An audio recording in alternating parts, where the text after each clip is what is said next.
예, 뭐 새들의 소리를 들으면 설교가 다 된 것 같은데요. 예.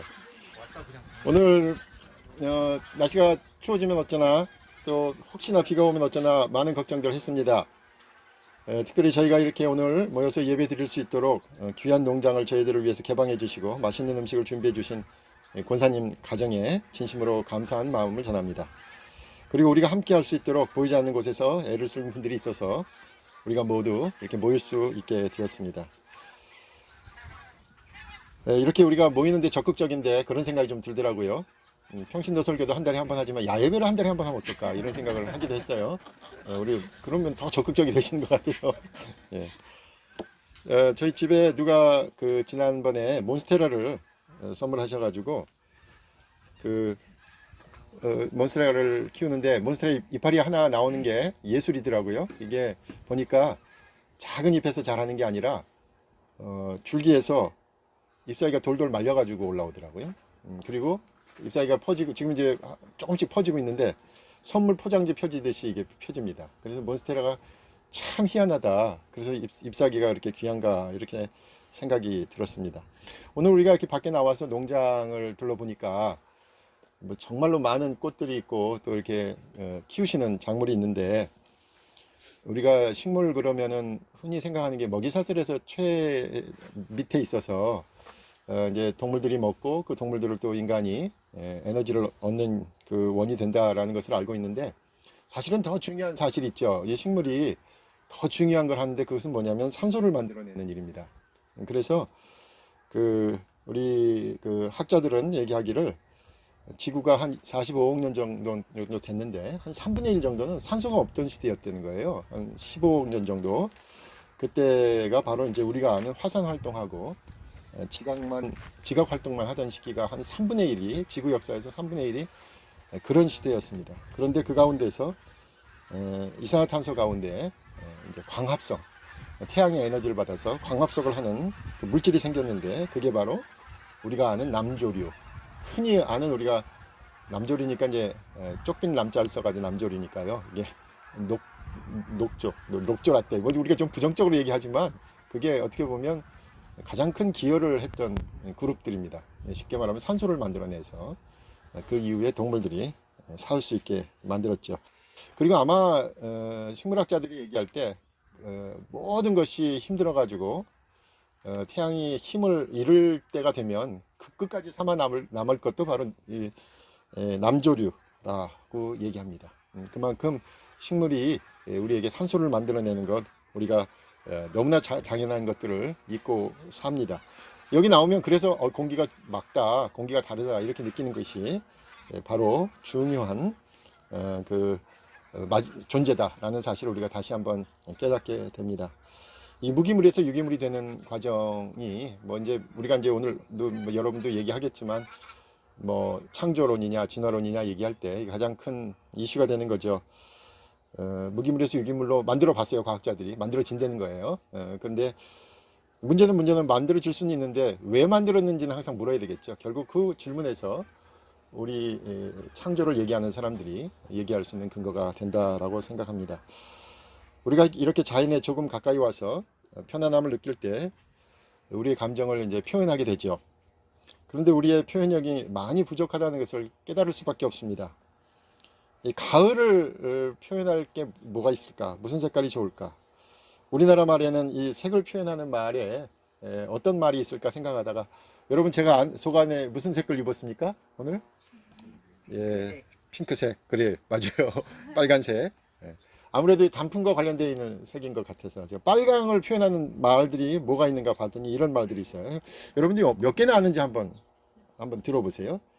우리 김영식 장로님은 많이 아실 것 같아요. 이 단어 이 중에 제가 한번 해볼게요. 감빛, 감빛. 잘 익은 감의 빛깔과 같은 붉은 빛. 검양빛, 검양이라고도 하는데 아주 짙게 검붉은 빛. 노을빛, 우리가 저녁에 좀 볼 수 있을까요? 노을빛이라고도 하는데 노을이 질 때 생기는 불그스름한 빛.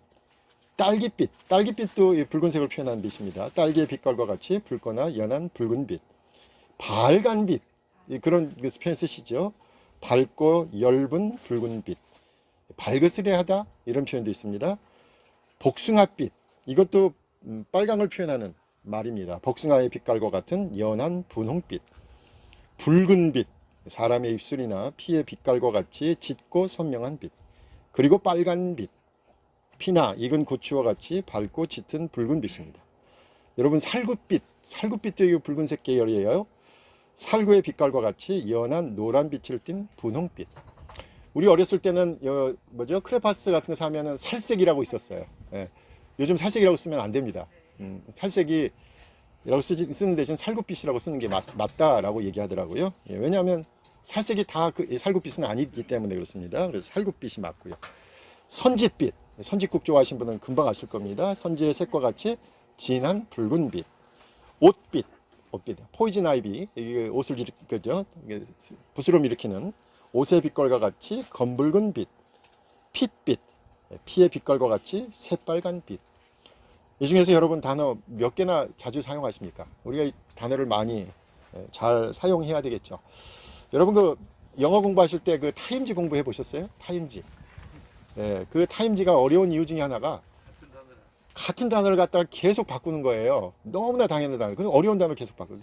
동일한 뜻의 단어를 같이 안 씁니다.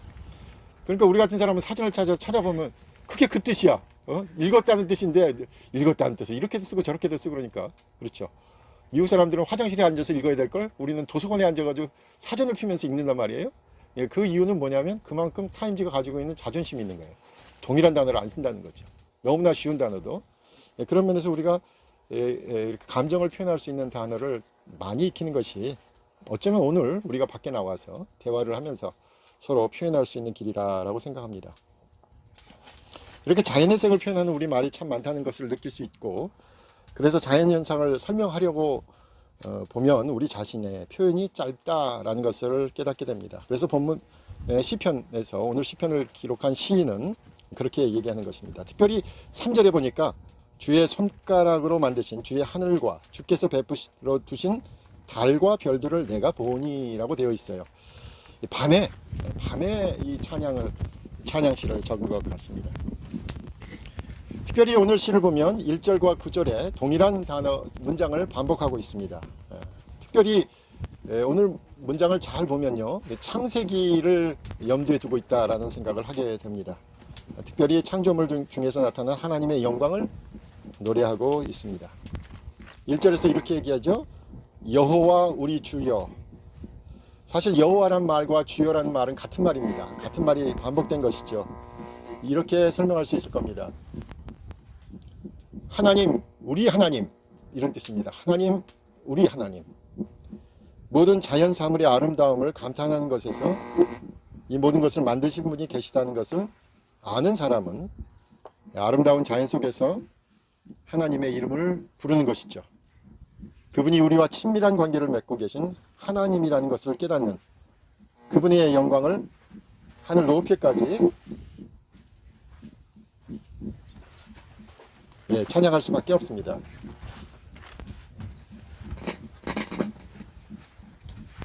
그래서 이렇게 노래합니다. 주의 이름이 온 땅에 어찌 그리 아름다운지요. 주의 영광이 하늘을 덮었나이다.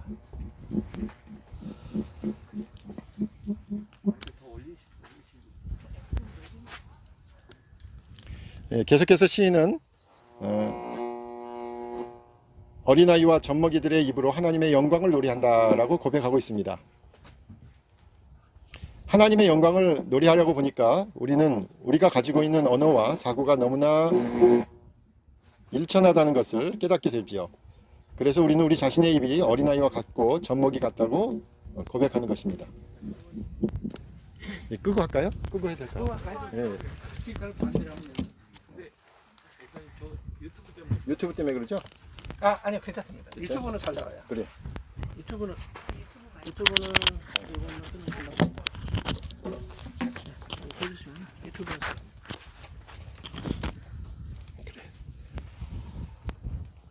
여러분, 아름다운 자연을 발견하는 것 그냥 시간이 있다고 되는 것 아닙니다. 여유가 있다고 되는 것도 아니에요.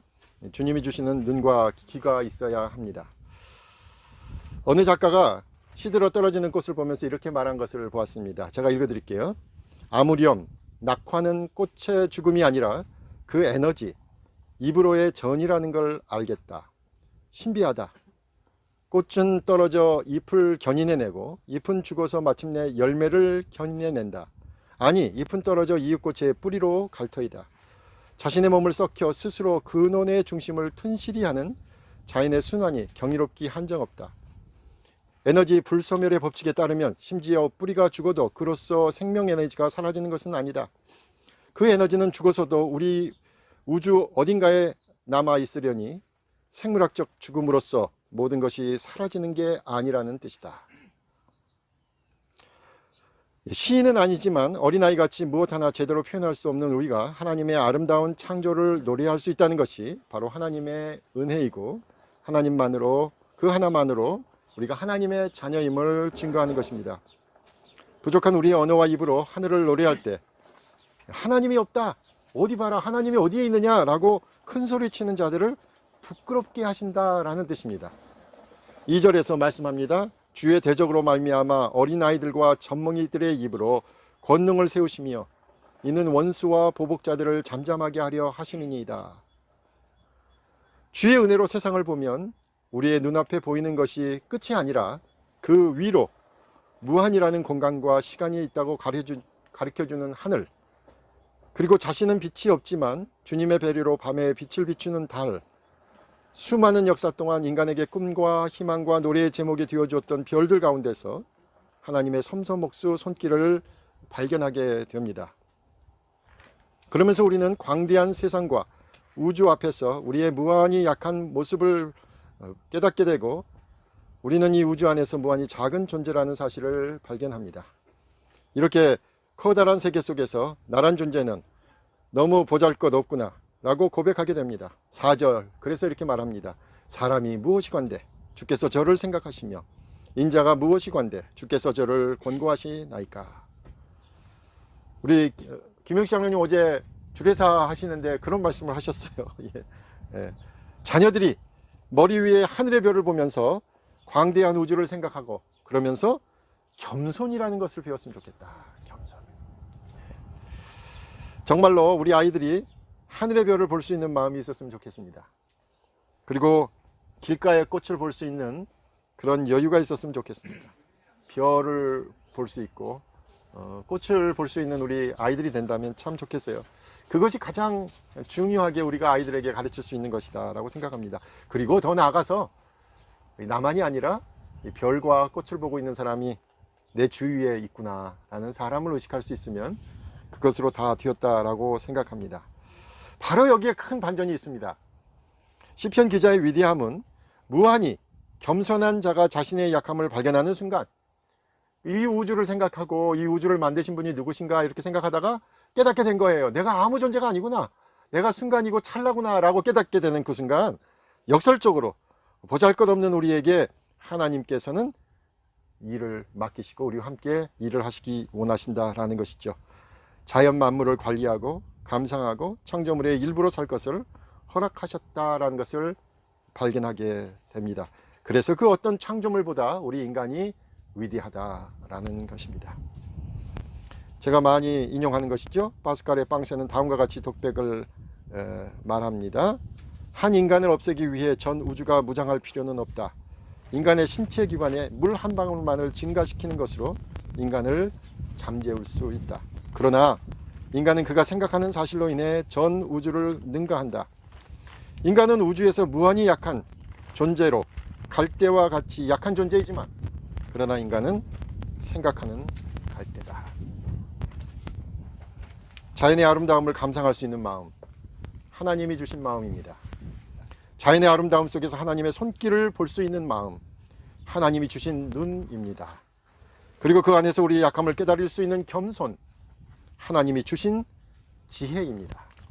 그리고 하나님이 우리를 아름다운 자연의 관리자, 청지기로 세우셨고 우리가 이 땅에서 해야 할 일들이 많다는 사실을 깨닫는 것, 바로 하나님이 주신 질서요 법입니다. 칸트의 실천 이성 비판은 이렇게 얘기합니다. 빛나는 별들은 저 위에 총총총, 우리 안엔 하나님이 만드신 법이 있다 라고 말합니다. 우리는 하나님이 지으신 그 어떤 창조물보다 결코 강하지 않습니다. 그리고 그리 오래 살지도 못합니다. 그러나 우리는 이 세상의 아름다움을 보면서 창조하신 분을 찾을 수 있고 그분께 영광을 돌리며 그분께서 우리에게 창조 질서를 지키도록 명령하신다는 것을 발견할 때 하늘의 별만큼 아름답지 않을지 몰라도 하늘을 나는 새처럼 육체적인 자유로움을 느끼지는 못해도 붉고 푸른 물풀과 산호들 사이에서 자유로이 다니는 물고기들처럼 물속에서 숨쉬는 재주는 없어도 북극의 추위를 견디는 흰곰들보다 건강하지는 못해도 우리 안에 하나님의 사랑과 비전과 질서가 있기에 우리는 고귀합니다.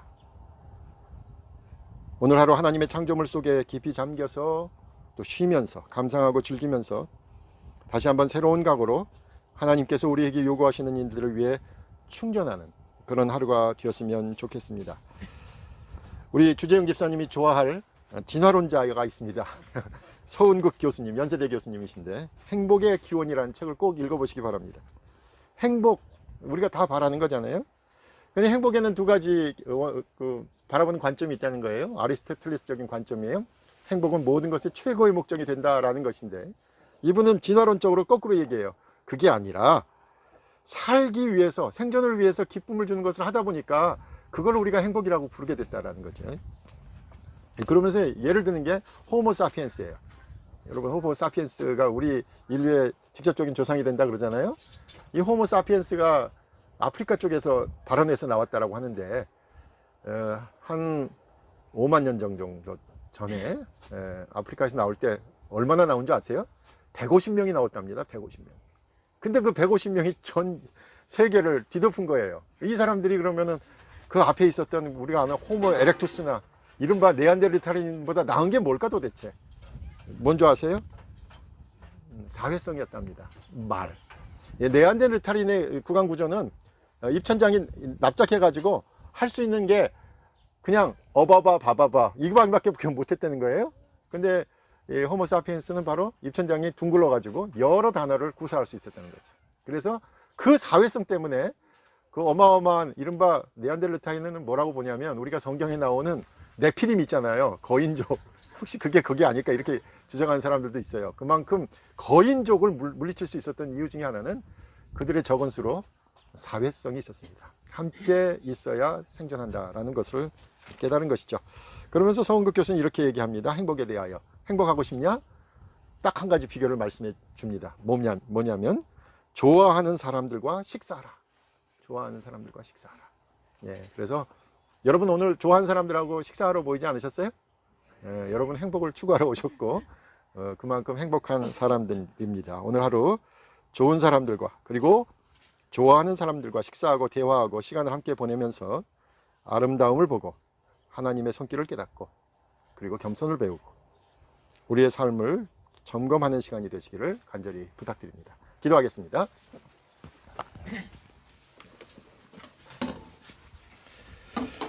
아버지 하나님 감사합니다.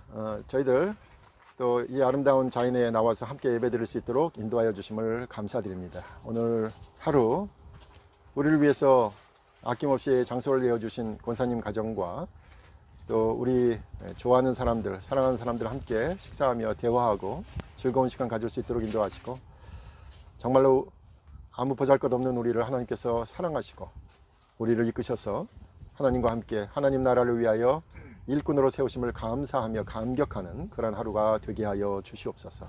예수님의 이름으로 기도하옵나이다.